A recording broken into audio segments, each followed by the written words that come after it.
Le son d'une main frappant la peau résonna à travers le cristal et le velours de la boussole dorée. Ce n'était pas le son le plus fort de la nuit. Le tintement d'une fourchette tombée aurait été plus fort, mais le silence qui suivit fut assourdissant. Chaque conversation, chaque verre qui tintait, chaque murmure feutré de l'élite de la ville s'arrêta. Tous les regards se tournèrent vers la table 7, vers l'imposant milliardaire Gregory Alden, et vers la timide et tremblante serveuse Anna, qui portait maintenant l'empreinte rouge et brûlante d'une main sur sa joue. Il l'avait traitée de voleuse. Mais dans un instant, elle allait passer un appel qui transformerait tout son monde en glace. La boussole dorée n'était pas un restaurant. C'était une déclaration. Perché au 60e étage de la Tour Titan, c'était un terrarium pour les plus riches de la ville, un endroit où les fortunes étaient discutées autour de steak Doppler à $500 et de bouteilles de vin à $8,000.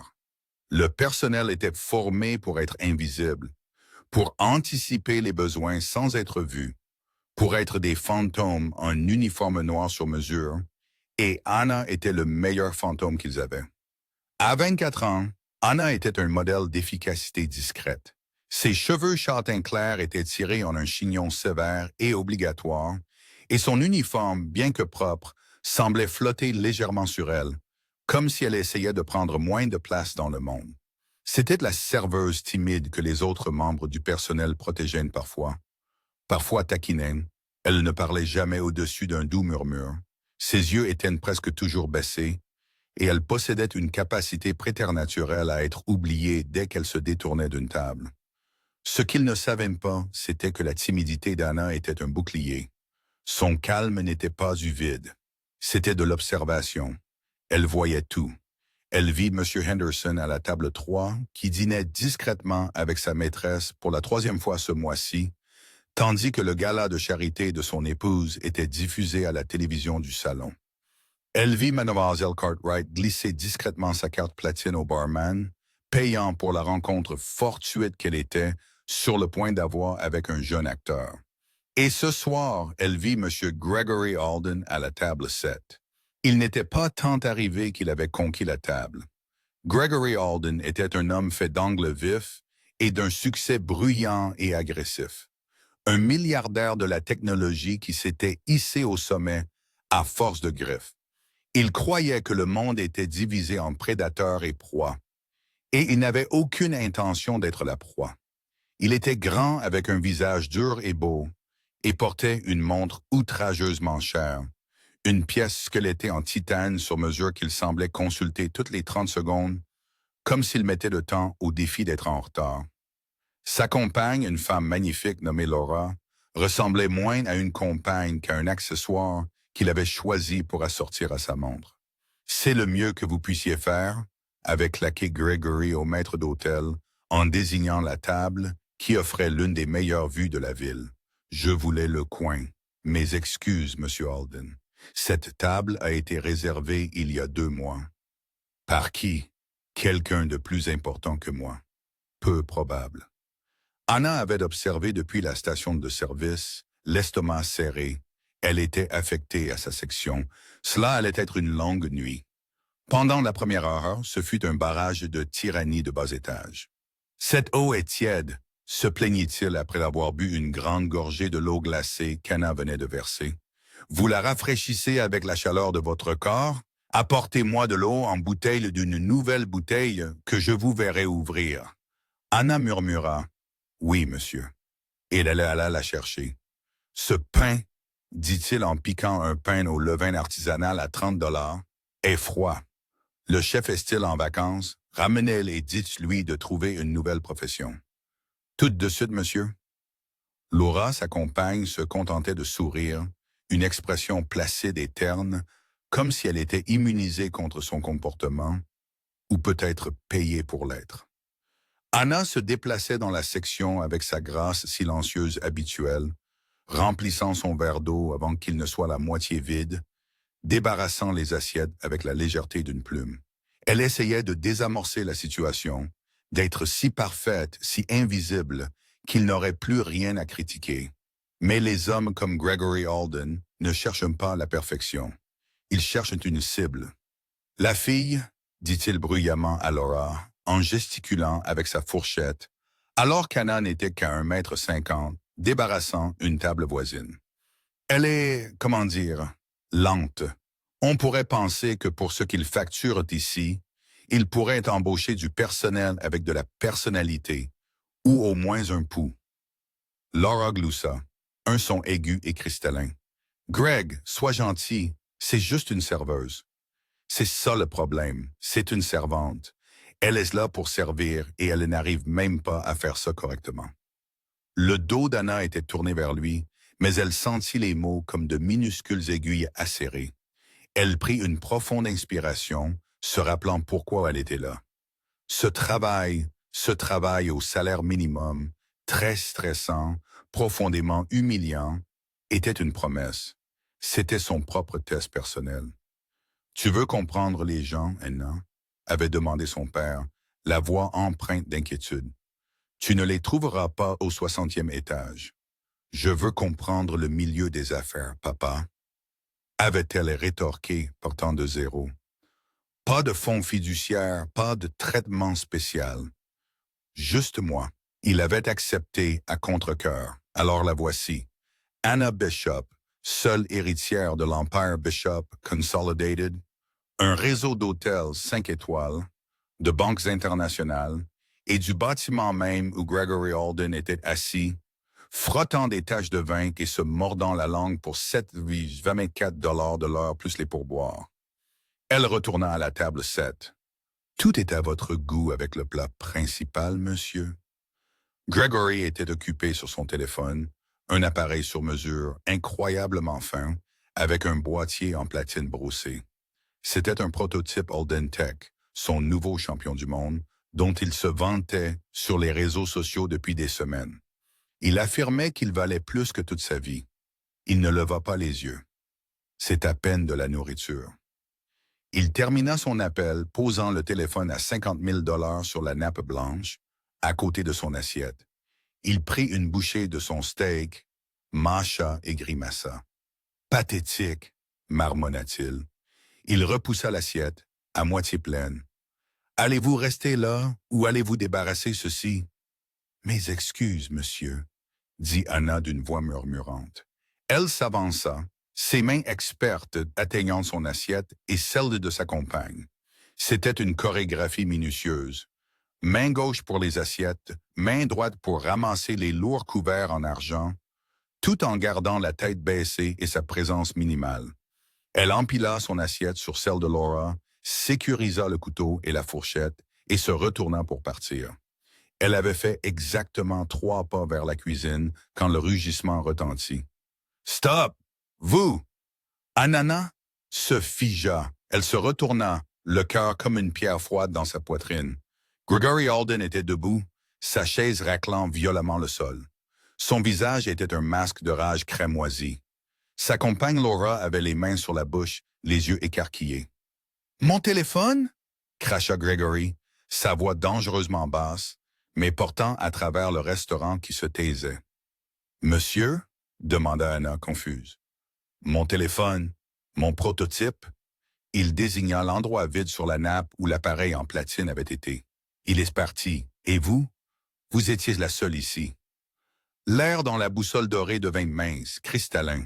Le brouhaha de fond de l'élite de la ville ne se tut pas seulement. Il fut aspiré de la pièce.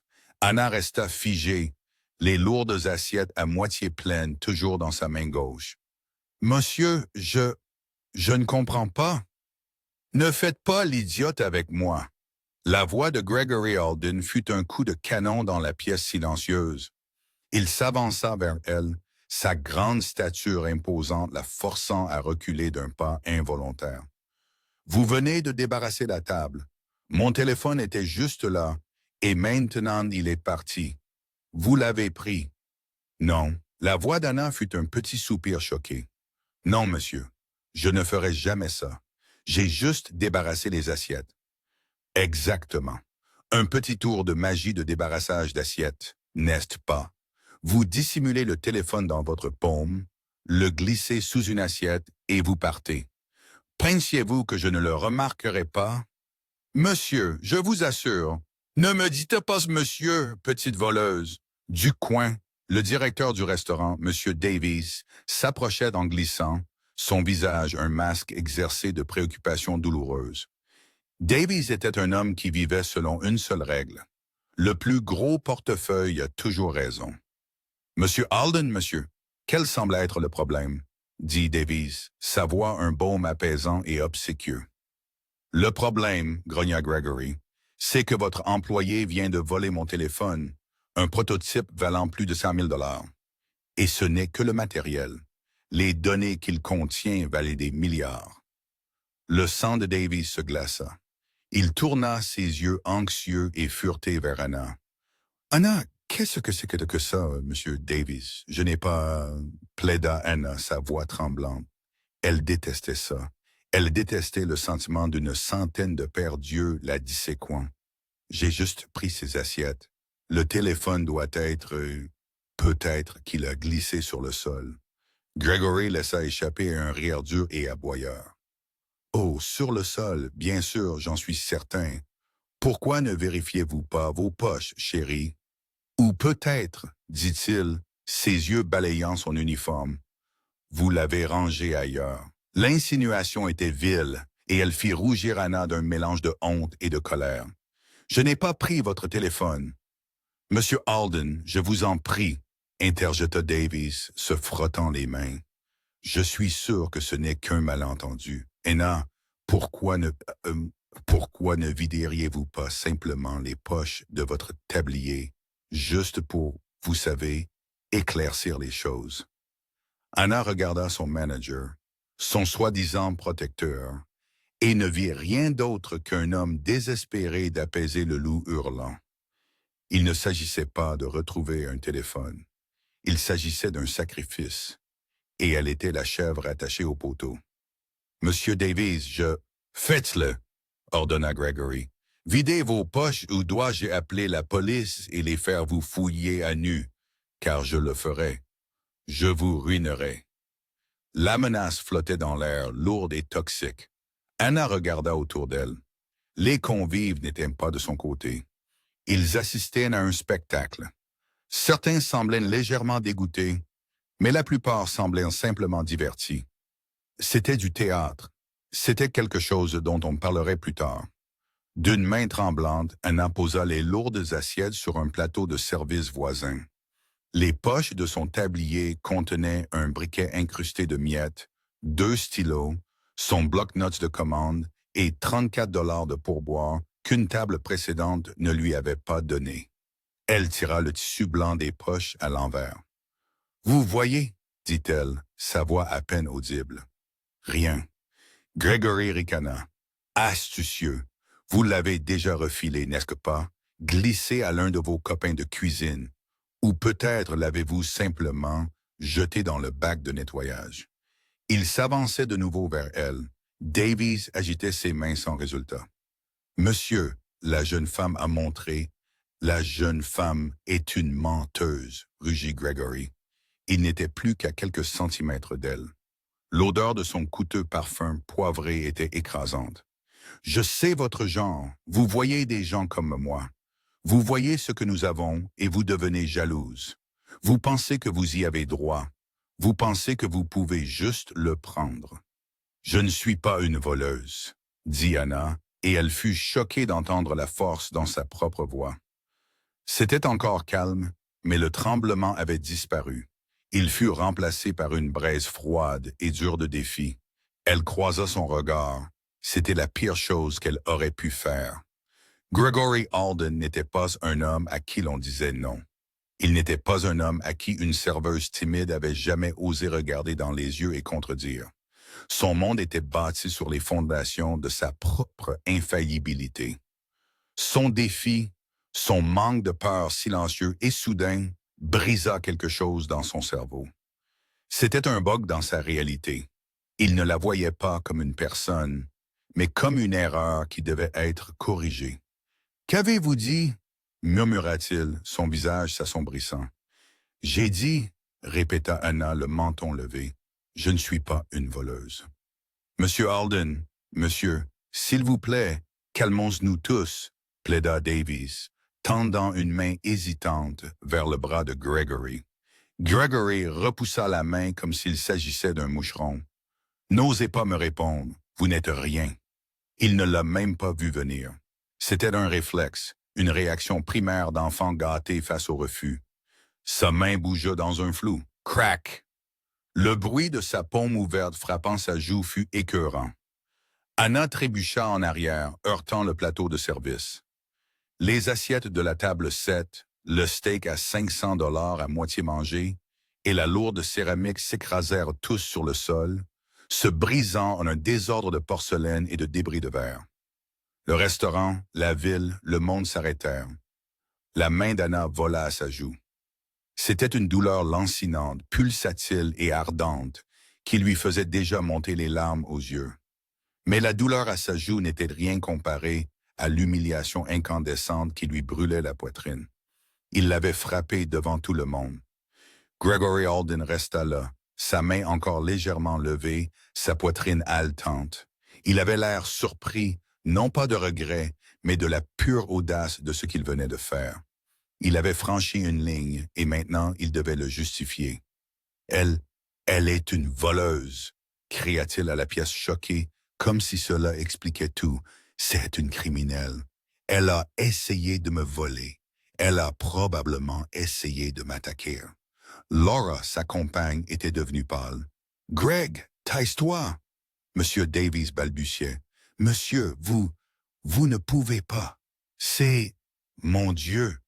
Anna était juste agenouillée sur le sol, entourée de céramique brisée, une vision floue à cause des larmes qu'elle refusait de laisser tomber. Elle se sentait brisée. La promesse qu'elle s'était faite, le test, tout cela n'était qu'un jeu stupide, naïf, enfantin. Son père avait raison. Il n'y avait rien à comprendre à cela. C'était juste de la cruauté. « Appelez la police, Davies !» ordonna Gregory, redressant sa veste de costume, retrouvant son calme. « Appelez-les maintenant. Je porte plainte pour vol et pour atteinte à mes, sensibilités. » « Oui, Monsieur Alden. » Tout de suite, Monsieur Alden. Davies tâtonnait déjà pour son propre téléphone.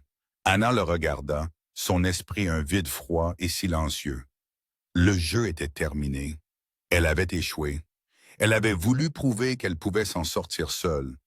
Et au final, elle n'était qu'une fille sur un sol couvert de sauce au steak, arrêtée pour un crime qu'elle n'avait pas commis après avoir été agressée par un monstre. Mais tandis que M. Davies tâtonnait avec son téléphone, la main d'Anna glissa dans l'autre poche de son tablier, celle qu'elle n'avait pas montrée, celle qui ne contenait ni pourboire ni stylo.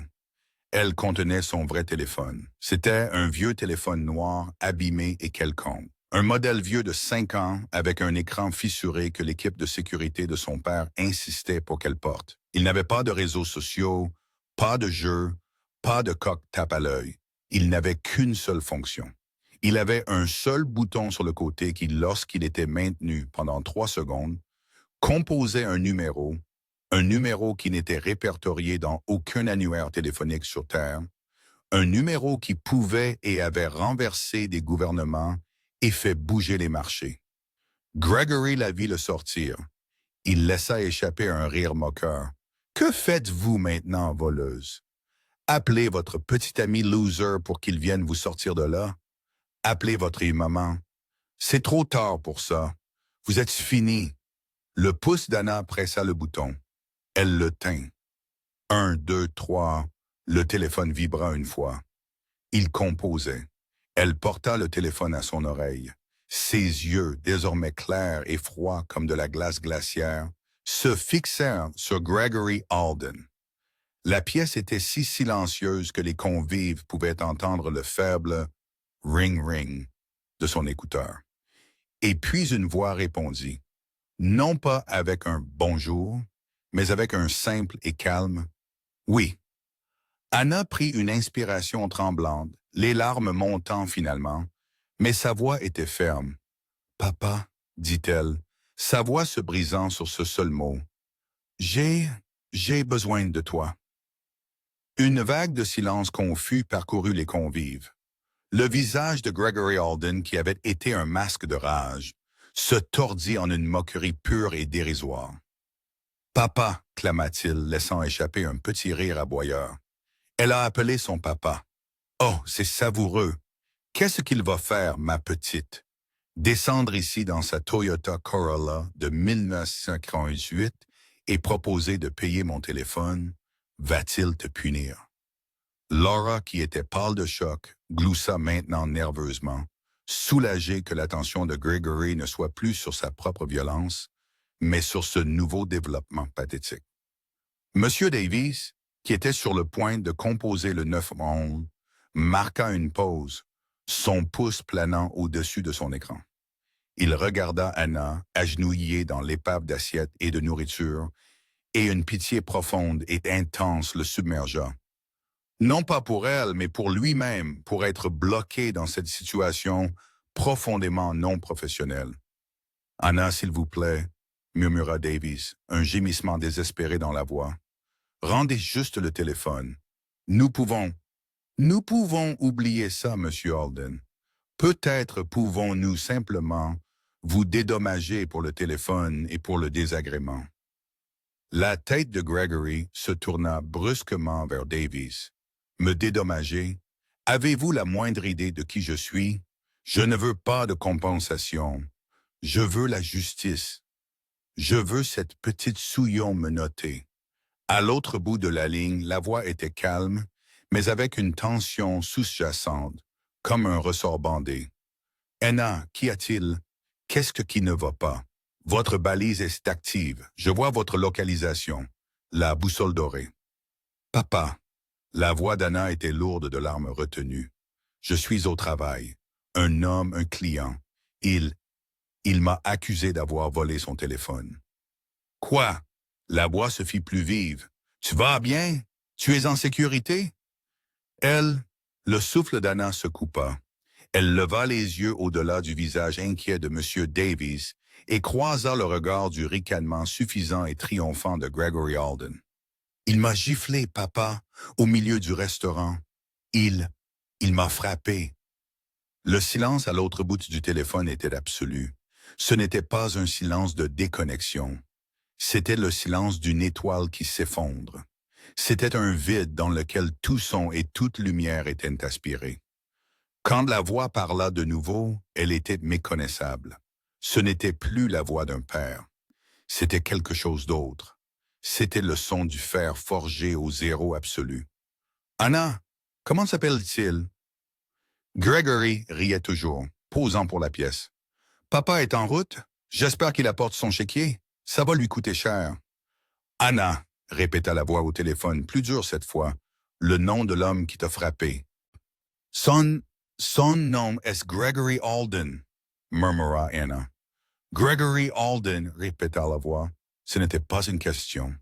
C'était une affirmation, un fait inscrit dans un registre. « Je vois.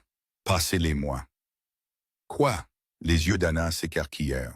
« Passez-moi l'homme qui vous a frappé, maintenant. » La main d'Anna tremblait si fort qu'elle pouvait à peine tenir l'appareil fissuré. Elle se leva lentement, douloureusement, ignorant les éclats de porcelaine qui grinçaient sous ses chaussures de travail raisonnables. Elle marcha vers Gregory Alden, la main tendue, offrant le téléphone. Gregory regarda le vieil appareil abîmé avec un mépris total. « Qu'est-ce que c'est? Vous voulez que je lui parle? Vous voulez qu'il mendie pour vous? »« Il veut vous parler, » dit Anna d'une petite voix. Une nouvelle vague d'amusement traversa Gregory. C'était l'apogée de sa soirée. Il allait maintenant, devant tout le monde, pouvoir dire au père de cette fille quelle pitoyable et voleuse déception était sa fille. Il lui arracha le téléphone des mains. « Allô? » aboya-t-il dans le combiné, un sourire cruel sur le visage. « Oui, c'est Gregory Alden. Vous parlez à l'homme dont votre fille vient de voler le téléphone à 50 000 $. Et oui, je l'ai giflée. Elle a de la chance que je ne lui ai pas cassé la mâchoire. Maintenant, quelle que soit l'offre pathétique que vous êtes sur le point de faire, gardez-la. Je la fais arrêter. Il marqua une pause, s'attendant à entendre un homme pleurer, supplier ou crier. Il n'entendit rien pendant 3 secondes entières. Puis la voix parvint par l'écouteur. Elle était calme, elle était claire, et c'était une voix que Gregory Alden avait déjà entendue. C'était une voix qu'il avait entendue dans des salles de conseil. Une voix qui était venue d'un haut-parleur d'un jet privé. Une voix qui, 3 mois auparavant, avait approuvé une ligne de crédit à 9 chiffres pour la nouvelle division hardware d'Alden Tech. Gregory. Le sourire narquois sur le visage de Gregory Alden ne s'est pas contenté de s'estomper. Il fut effacé comme par un solvant chimique. Sa posture, qui avait été gonflée et dominante, se dégonfla instantanément. Ses larges épaules s'affaissèrent et la couleur quitta son visage, laissant derrière elle une pâleur gris-blanc maladive. Il se figea. Ses yeux, écarquillés par une terreur soudaine, naissante et inimaginable, passèrent du téléphone dans sa main à la serveuse timide devant lui. Il regarda ses cheveux châtains, son uniforme bon marché, son visage qui portait encore la marque rouge et furieuse de sa main, puis il regarda à nouveau, vraiment, et pour la première fois il vit les pommettes hautes et définies. Il vit les yeux gris acier clair et inhabituels. C'étaient des yeux qu'il avait déjà vus à travers une vaste table en acajou, sur un visage qui commandait la loyauté des sénateurs et la peur d'un millier de PDG. Ici Martin Bishop, continua la voix, calme comme une lame de bourreau. Vous êtes dans mon restaurant, dans mon immeuble. Vous avez accusé ma fille de vol, et vous avez porté la main sur elle. La bouche de Gregory s'ouvrit, mais aucun son n'en sortit. Un petit bruit humide et haletant. Sa main, celle qui tenait le téléphone, tremblait si violemment qu'il faillit le laisser tomber. « Monsieur M. Bishop », balbutia-t-il. Le restaurant entier, qui attendait le prochain cri, était maintenant si silencieux que son bégaiement semblait résonner. « Monsieur, je ne... Il doit y avoir une erreur. »« Il n'y a pas d'erreur, Gregory. » La voix de Martin Bishop était aussi froide qu'une tombe. « Vous venez de commettre la plus grande erreur de votre courte et brutale vie. Je suis à 5 minutes. Ne bougez pas. » La ligne raccrocha. Gregory Alden resta là, le téléphone toujours à son oreille, son bras figé.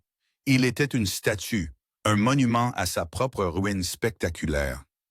La bravade, la rage, le sentiment de droit, tout s'évapora, ne laissant derrière qu'une coquille vide et terrifiée. « Greg », murmura sa compagne Laura, sa voix empreinte d'une nouvelle peur. Elle ne l'avait jamais vu ainsi. « Greg, qu'y a-t-il? C'était qui? » Gregory ne répondit pas. Il ne le pouvait pas. Son cerveau essayait frénétiquement de comprendre ce qui venait de se passer. Anna Bishop. Bishop. Martin Bishop. Le milliardaire reclus, presque mythique.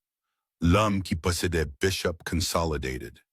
L'homme qui possédait la banque qui tenait toute la société de Gregory sous son emprise financière. L'homme qui, d'un seul coup de téléphone, pouvait faire geler les actifs de Gregory Alden, révoquer ses lignes de crédit et démanteler sa société en pièces détachées avant le lever du soleil. Et cet homme, c'était sa fille. Cette serveuse, cette voleuse, c'était Anna Bishop. Le regard de Gregory tomba sur le sol, sur le désordre de nourriture et d'assiettes cassées. Et là, à moitié caché sous un éclat de céramique, scintillant dans la faible lumière, se trouvait son téléphone en platine. Il avait dû vibrer lors de son dernier appel et glisser entre le coussin du siège et la banquette, tombant sur le sol lorsqu'il s'était levé. Il ne l'avait pas perdu. Il n'avait jamais été volé. Il venait de gifler la fille de l'homme le plus puissant de la ville pour rien. Toute la pièce le regardait. Ils avaient vu sa rage. Ils avaient vu sa violence. Et maintenant ils voyaient sa terreur. L'atmosphère avait changé. Le spectacle n'était pas terminé. Il venait d'atteindre son paroxysme. Les genoux de Gregory se sentaient faibles. Il baissa lentement le téléphone de son oreille et le tendit à Anna, sa main tremblant de manière incontrôlable. « Mademoiselle, Mademoiselle Bishop, murmura-t-il. Le nom avait le goût de l'acide sur sa langue. Je, je, il est juste là, le téléphone. Il était, il était là depuis le début. Un, un malentendu, un terrible, terrible malentendu. Anna regarda le téléphone dans sa main tremblante. Elle regarda l'homme pathétique et craintif qui, quelques instants auparavant, avait été un titan rugissant. Elle ne prit pas le téléphone. Au lieu de cela, elle se tourna vers M. Davies. Le manager était figé dans une posture de conflit exquis et agonisant. Sa loyauté, si simple à déterminer auparavant, toujours du côté de l'argent, était maintenant irrémédiablement brisée. Il venait de se ranger contre l'argent. Il s'était rangé contre le propriétaire. Il avait menacé d'appeler la police pour la file de l'homme qui signait ses chèques de paye, ceux de son patron et ceux du patron de son patron. « Monsieur Davies », dit Anna, et sa voix n'était plus le murmure timide et effacé auquel il était habitué. Elle était claire, elle était froide, et elle portait l'incontournable timbre ancestral du commandement. « Mademoiselle Bishop », couina Davies, son visage luisant d'une sueur froide soudaine. « Je n'avais aucune idée. Mes excuses, si j'avais su...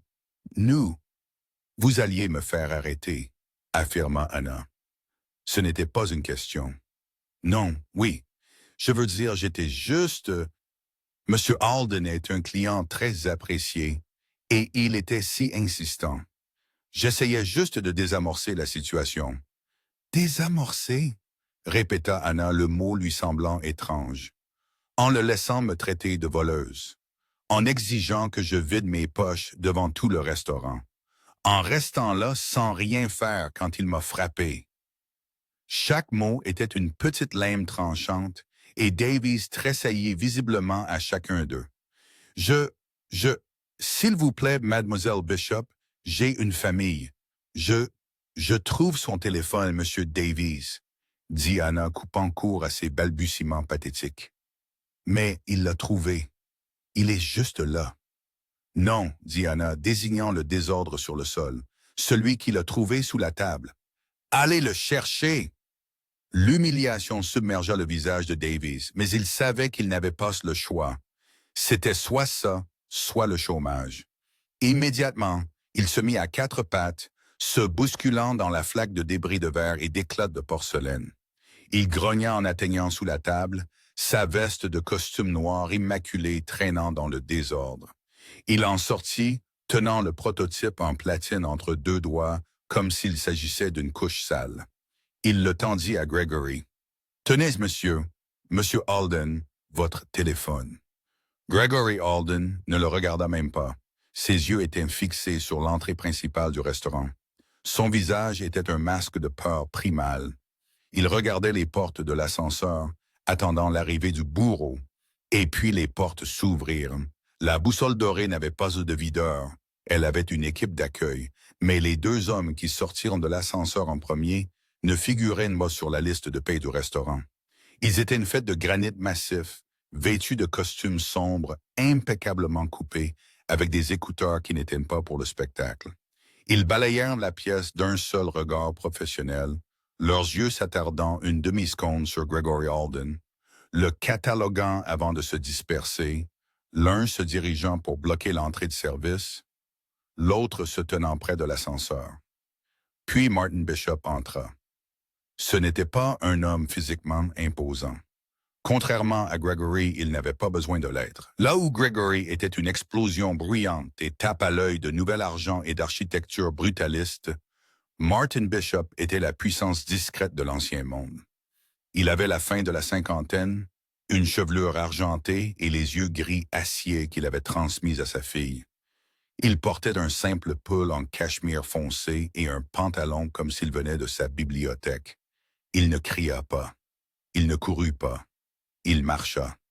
Il passa devant le comptoir de la réception, devant les convives ébahis, devant M. Davies terrifié. Et il ne s'arrêta que lorsqu'il fut debout directement devant sa fille. Il ignora tout le monde. Il ignora le milliardaire, les assiettes cassées, tout le public silencieux. Il tendit une main douce et toucha légèrement, presque imperceptiblement, la marque rouge et enflée sur la joue d'Anna, ses yeux fermés pendant une seconde douloureuse. « Anna, dit-il, sa voix basse pour ses oreilles seulement. « Ça va? » Et avec cette simple question, le barrage céda. L'adrénaline, le choc, l'humiliation, la rage. Tout s'effondra. Les larmes qu'elle avait refusé de verser devant son agresseur coulèrent maintenant librement. Elle ne pleurait pas seulement pour la gifle. Elle pleurait pour les insultes, pour l'humiliation du travail, pour l'échec de son expérience et pour le soulagement accablant et terrible de savoir son père là. Elle tomba dans ses bras, enfouissant son visage dans son pull en cachemire, et sanglota. « Il m'a frappé, papa. Il m'a juste frappé. » Martin Bishop l'atteint, sa main frottant son dos, ses yeux toujours fermés. Il la berçait doucement, murmurant « Tout va bien, Annabine. Je suis là. C'est fini. Je suis là. » Pendant 30 secondes complètes, le seul son dans le restaurant du 60e étage fut le sanglot discret et étouffé de l'héritière de l'Empire Bishop Consolidated. Gregory Alden observa cela, et une seule, désespérée, pathétique lueur d'espoir entra dans son cœur. « C'est un moment père-fille, pensa-t-il. C'est un père. Il sera miséricordieux. Il veut juste sa fille. Peut-être que je peux m'excuser, payer, faire disparaître cela. » Finalement, les sanglots d'Anna diminuèrent. Martin Bishop lui donna une dernière étreinte, embrassa le haut de sa tête, puis la plaça très doucement derrière lui. Il avait placé son corps entre sa fille et son agresseur. Ce n'est qu'alors qu'il se tourna. Il regarda Gregory Alden. La pièce retint son souffle. Il s'attendait à une confrontation, des cris, des menaces, un choc des Titans, mais Martin Bishop le regarda simplement avec une sorte de déception lasse et profonde. « Gregory, dit-il, sa voix calme, vous étiez un invité dans mon immeuble. Vous étiez un partenaire commercial en qui j'avais provisoirement confiance. Vous avez bu mon vin. Vous avez mangé ma nourriture et vous avez porté la main sur mon enfant. »« Martin, monsieur Bishop, monsieur, balbutia Gregory, les mains levées en signe de reddition. Je ne peux pas vous dire à quel point je suis désolé. Je ne savais pas.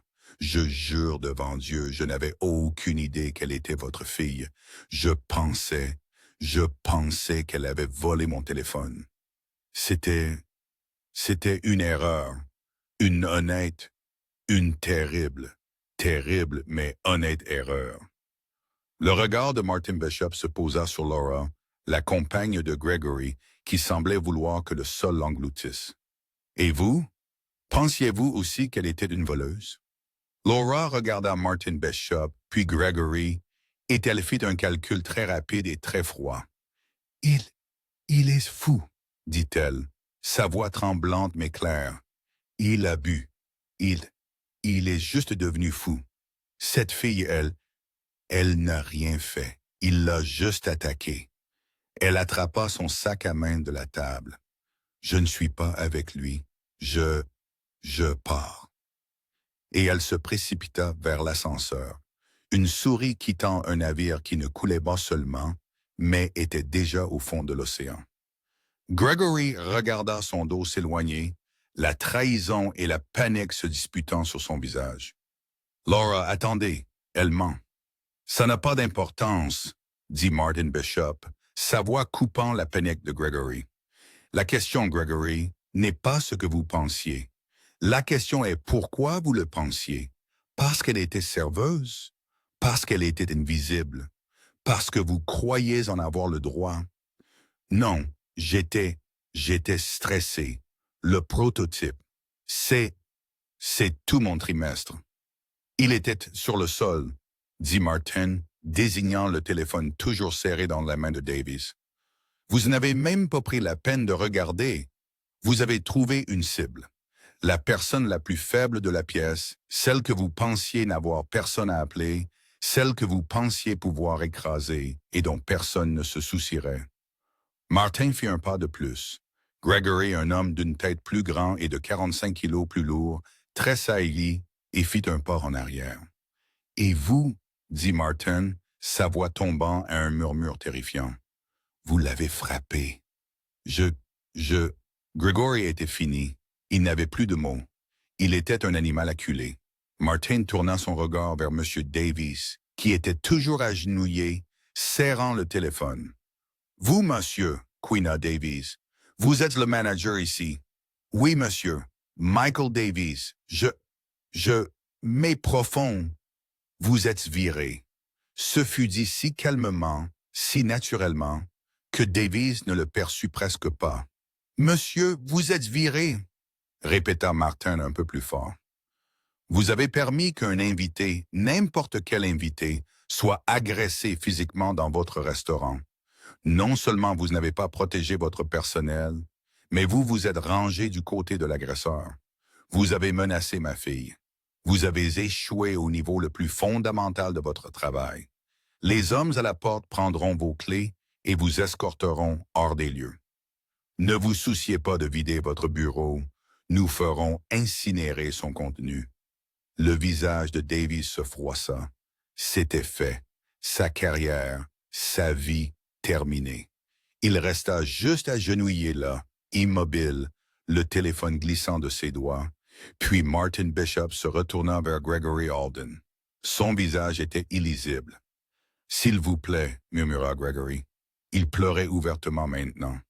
Des larmes de terreur et d'apitoiement sur soi coulaient sur son visage. « S'il vous plaît, Martin, Monsieur Bishop, ne me ruinez pas. J'ai une entreprise, des centaines d'employés. S'il vous plaît, je paierai n'importe quoi. Tout ce que vous voulez. Je ferai un don à son œuvre de charité préférée. Je lui achèterai une voiture, un immeuble. » Martin Bishop laissa le geignement pathétique et suppliant flotter dans l'air pendant un long moment douloureux. « Vous ne comprenez pas, n'est-ce pas, Gregory? » dit Martin, une note de véritable surprise dans sa voix. « Vous pensez toujours que c'est une question d'argent? Vous pensez pouvoir vous en sortir en payant? » Il claqua des doigts.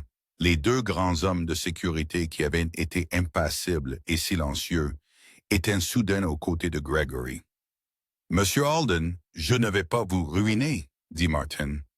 Un soupir de soulagement massif et tremblant s'échappa de la poitrine de Gregory. « Merci. Merci, monsieur. Mon Dieu, merci. »« Vous, » dit Martin, sa voix plate, « allez vous ruiner vous-même.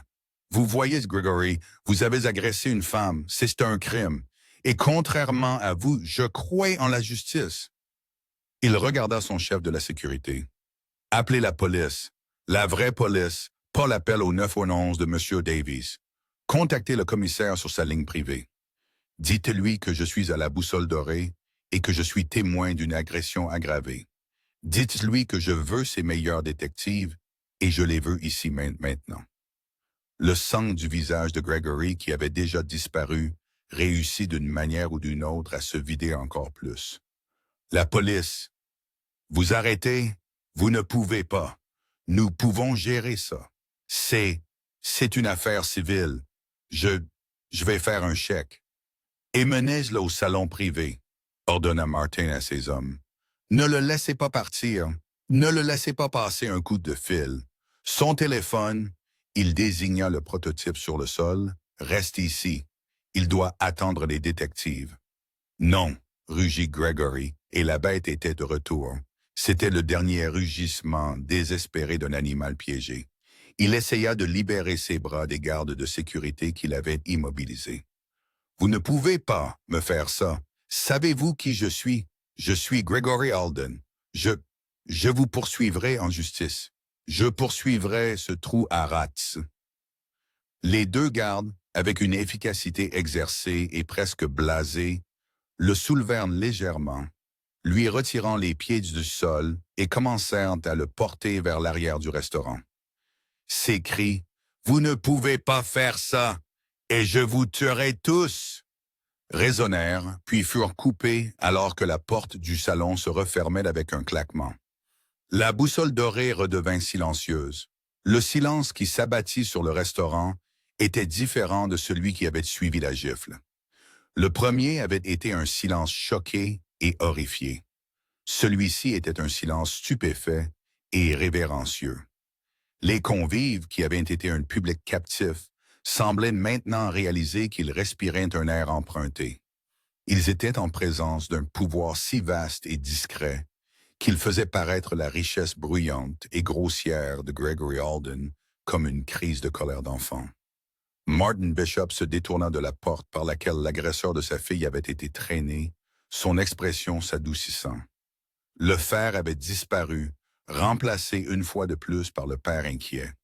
Il se tourna vers Anna, qui se tenait comme un fantôme au milieu de la pièce, son tablier encore taché de nourriture. « Rentrons à la maison, Endabine, » dit-il doucement, lui tendant la main.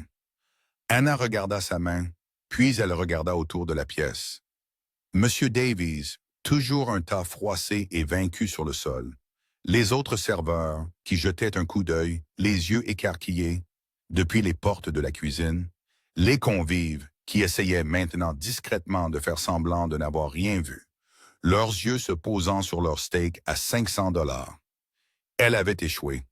Son expérience de normalité, d'anonymat, avait été un désastre catastrophique.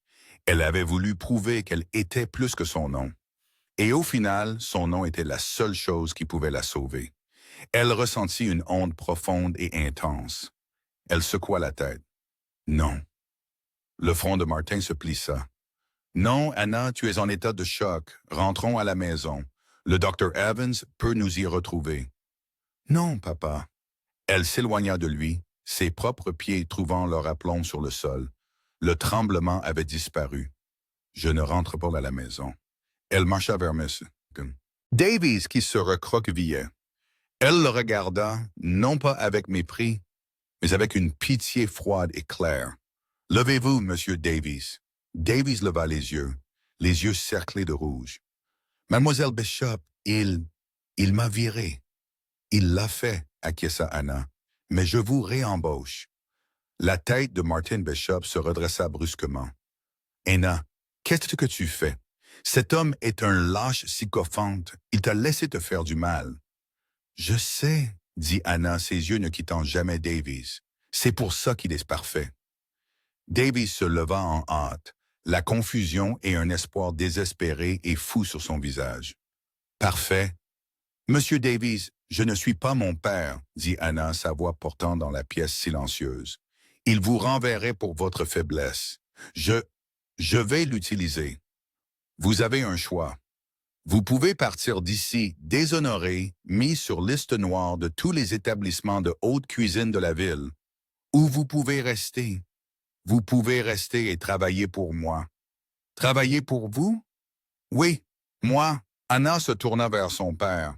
« Papa, tu m'as donné ce travail. Tu as usé de tes relations pour que je sois embauchée comme serveuse ici, au plus bas niveau, afin que je puisse apprendre le métier. Tu m'as laissé faire mon expérience. Et j'ai détesté ça. J'ai détesté chaque seconde de ça. J'ai détesté l'invisibilité. J'ai détesté l'humiliation. Et j'ai détesté les gens. » Elle regarda la salle des convives qui la fixait maintenant ouvertement. « Mais tu t'es trompé sur une chose, » dit-elle, se retournant vers Martin. « Tu as dit que je ne trouverais pas les gens au 60e étage. Tu avais raison. Je n'ai pas trouvé les clients. J'ai trouvé mon peuple. » Elle désigna la porte de la cuisine où le reste du personnel, les commis de salle, les autres serveurs, les cuisiniers, les plongeurs étaient tous rassemblés et observaient. Ce sont eux qui sont invisibles. Ce sont eux qui sont traités comme ça. Elle désigna l'endroit où Gregory s'était tenu, où chaque soir des hommes 2 fois moins riches et 2 fois plus cruels les traitaient de la sorte. Et ils n'ont pas de papa à appeler.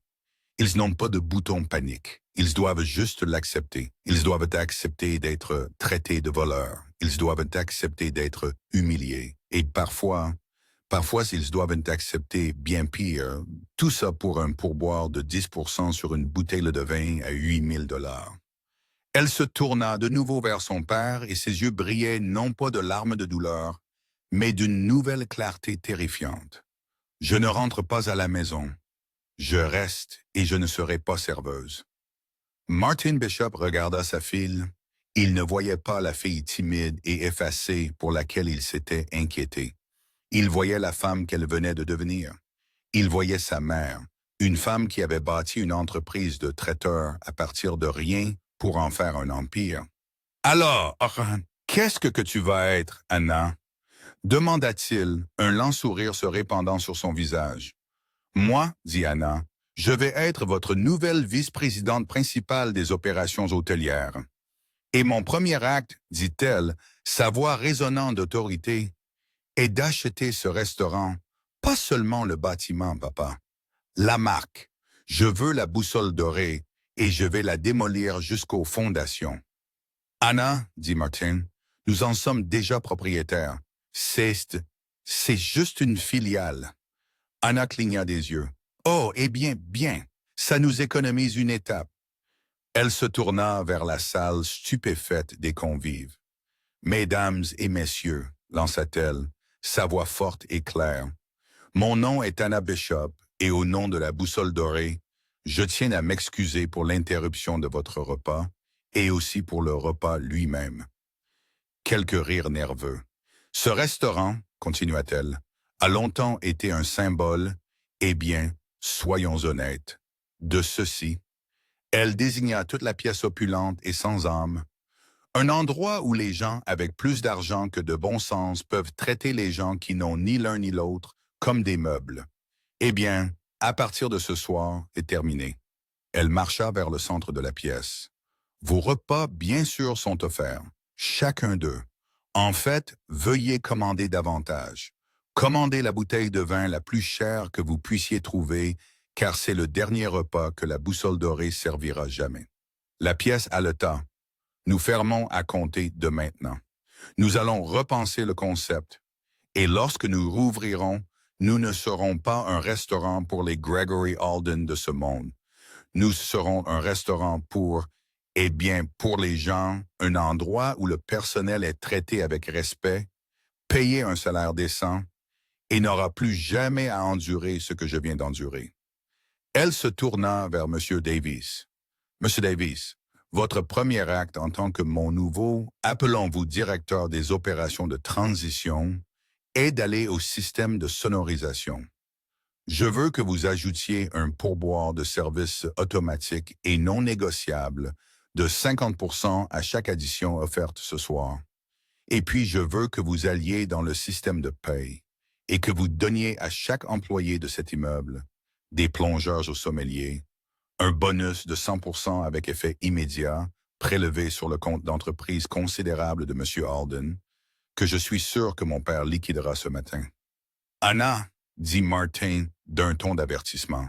« Papa, dit Anna, tu ne peux pas laisser un homme qui agresse des femmes diriger une entreprise d'1 milliard de dollars avec ton argent. Tu ne peux tout simplement pas. » Le sourire de Martin Bishop était mince, mais il était là. Le conseil d'administration de la banque se réunira à 7 heures du matin pour examiner son exposition éthique à la ligne de crédit d'Alden. Je suppose qu'ils la jugeront intenable. « Bien, dit Anna. Monsieur Davies, elle lisait. Davies, voyant toute sa vie défiler devant ses yeux, une nouvelle vie meilleure où il était du bon côté du pouvoir, hocha la tête avec enthousiasme. « Oui, mademoiselle Bishop. Tout de suite, mademoiselle Bishop. Un pourboire de 50% et un bonus de 100%. Oui, immédiatement. » Il courut presque vers le bureau de l'arrière, un homme renaissant. Anna se tourna ensuite vers le personnel de cuisine qui la regardait tous comme si elle était Jeanne d'Arc. « Et vous, lança-t-elle. Mon nom est Anna. Je suis votre nouvelle patronne et je suis tellement désolée pour tout ça. Rentrez chez vous. Rentrez auprès de vos familles. Vous serez payés pendant les 6 prochains mois pendant que nous rénovons et quand nous rouvrirons. J'espère que vous reviendrez tous. Une acclamation rauque et spontanée éclata de la cuisine. Finalement, Anna retourna vers son père. Elle était épuisée, elle était vidée, mais elle se tenait droite. Alors, dit Martin Bishop, ses yeux remplis d'une fierté profonde et intense. SVP des opérations hôtelières? Hmm, c'est, c'est un grand titre. Je sais, dit Anna, un petit sourire jouant sur ses lèvres. Je pense que je vais avoir besoin d'un nouvel uniforme. Les 12 heures suivantes furent un flou. Gregory Holden fut retenu dans la salle des fondateurs par deux des hommes de sécurité silencieux de Martin Bishop. Il passa du déni, c'est un test, à la rage, c'est un enlèvement, au marchandage pathétique. Je vous donnerai 100 000 $, laissez-moi partir. Les gardes se contentèrent de fixer imperturbables. À 2h37 du matin, deux détectives professionnels et austères arrivèrent. Ce n'étaient pas des policiers de patrouille locaux. Ils venaient de l'unité des victimes spéciales. Gregory essaya de raconter son histoire. Elle était instable, une arnaqueuse. Je craignais pour ma sécurité. C'était de la légitime défense. La détective principale le laissa finir, puis fit glisser une tablette sur la table. Nous avons des déclarations de 15 autres convives, Monsieur Alden. Nous avons aussi ceci. Elle appuya sur lecture. C'était une vidéo du téléphone d'un autre convive montrant toute la rencontre culminant avec la gifle brutale et en haute définition. Et ceci, dit-elle, faisant glisser une seconde tablette, les images de surveillance directement au-dessus de votre table. Celle-ci à l'audio. Gregory n'avait pas besoin de regarder. Il était fini. Il fut arrêté pour coups et blessures et passa la nuit dans une cellule de garde à vue qui sentait l'eau de Javel et le désespoir. Lui, Gregory Holden, était dans une boîte en béton. Il eut enfin son unique appel à son avocat, Peterson. « Peterson, sortez-moi de là, j'ai été arrêté. »« Gregory !» La voix de Peterson était paniquée. « Qu'avez-vous fait? Les marchés asiatiques sont ouverts. Alden Tech, c'est en chute libre. C'est en baisse de 40%. De quoi parlez-vous? » L'estomac de Gregory se serra. Il y a un communiqué de presse. Bishop Consolidated Bank est gelé indéfiniment toute votre ligne de crédit en attendant un examen éthique interne. Il l'a fait, murmura Gregory. C'était Martin Bishop Peterson. C'était sa fille. Il y eut un long silence froid. Gregory, qu'avez-vous fait à la fille de Martin Bishop? Je pensais qu'elle était une serveuse. Je l'ai giflée. La ligne redevint silencieuse. Peterson, vous êtes là? Je suis là, dit l'avocat, sa voix un murmure inaudible. Je vous oriente vers quelqu'un d'autre. Mon cabinet, nous avons un conflit d'intérêts. Nous travaillons pour une filiale de Bishop. Je ne peux pas vous représenter. Quoi? Je suis désolé, Greg. Vous n'auriez pas dû la frapper. La ligne raccrocha. À 7 heures du matin, le conseil d'administration de Gregory a convoqué une réunion d'urgence. À 7h05 du matin, ils avaient voté à l'unanimité pour le mettre en congé illimité. À 7h15 du matin, l'histoire avait fuité. Le milliardaire de la technologie Gregory Holden, arrêté pour agression sur une serveuse. La vidéo du convive est devenue virale. Puis vint le rebondissement qui scella son destin. La serveuse au centre du scandale d'agression d'Holden est Anna Bishop, héritière de Bishop Consolidated. Il fut finalement libéré sous caution à 10 heures du matin. Un homme brisé. Il sortit du commissariat non pas dans sa Maybach, mais dans un ouragan de caméras et de journalistes. « Monsieur Holden, est-il vrai que vous êtes viré? Saviez-vous qu'elle était Anna Bishop? » Il se précipita dans un taxi, la main sur le visage. Alors que le taxi s'éloignait, il vit son propre visage furieux de la vidéo diffusée sur un panneau d'affichage géant. Son entreprise était partie. Sa réputation était partie. Il était fini. 6 mois plus tard, le 60e étage rouvrit. Tout le feuillage doré oppressant de la boussole dorée avait disparu, remplacé par un espace lumineux et ouvert simplement appelé la boussole. Anna Bishop se tenait au pupitre d'accueil, ses cheveux coiffés de manière élégante et professionnelle, sa présence indéniable. Elle n'était plus un fantôme. C'était elle qui était aux commandes. Le nouveau restaurant était une révolution. C'était une organisation à but non lucratif où les réservations ne pouvaient pas être achetées. Elles étaient gagnées par les héros de la communauté, les enseignants et les artistes. Tous les bénéfices étaient directement versés dans un fonds de participation des employés, faisant de chaque membre du personnel un partenaire. Près de la porte, une plaque encadrée détaillait le nouveau code de conduite se terminant par une règle claire et simple. Traitez le personnel avec irrespect et vous serez prié de partir. Aucune seconde chance. En regardant la pièce, Anna pensa au procès à venir de Gregory Alden. Ses avocats avaient essayé de conclure un accord, mais elle avait refusé. Elle témoignerait, non pas en tant que victime, mais en tant que témoin. À son instigation, son père n'avait pas détruit Alden Tech. Il l'avait réparé. Bishop Consolidated avait racheté l'entreprise, renvoyé le conseil d'administration corrompu et installé un nouveau PDG éthique. Les centaines d'employés dont Gregory s'était plaint étaient tous toujours employés, mais sous une meilleure direction. L'expérience d'anonymat d'Anna n'avait pas été un échec. Ce n'était que le premier pas. Dans l'épave de cette nuit, elle avait trouvé son but. Elle n'était pas une serveuse timide cachée dans l'ombre. Elle était Anna Bishop, la propriétaire, et elle ne faisait que commencer. Cette simple gifle choquante fut la fin du monde de Gregory Alden, mais ce fut le début de celui d'Anna. C'est un puissant rappel que la vraie force ne réside pas dans la force de votre cri ou la dureté de votre coup. Elle réside dans la voix que vous choisissez d'utiliser lorsque vous êtes au plus bas. Anna n'était plus une fille invisible. Elle était une force de la nature. Gregory pensait qu'il écrasait d'une mouche, mais il venait de piquer un dragon endormi. Que pensez-vous de la transformation d'Anna?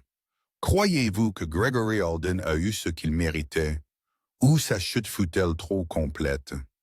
Nous avons tous eu des moments où nous nous sommes sentis invisibles ou sous-estimés. Qu'auriez-vous fait à la place d'Anna? Faites-nous part de vos réflexions dans les commentaires ci-dessous. Cette histoire témoigne du fait que le karma n'attend parfois pas la prochaine vie. Si vous avez aimé cette histoire de justice et de pouvoir inattendu, veuillez appuyer sur le bouton. J'aime la partager avec quelqu'un qui a besoin de voir un tyran obtenir ce qu'il mérite et bien sûr, vous abonner à la chaîne pour plus d'histoires dramatiques de la vie réelle comme celle-ci. Nous lisons tous vos commentaires et votre soutien est ce qui rend cela possible.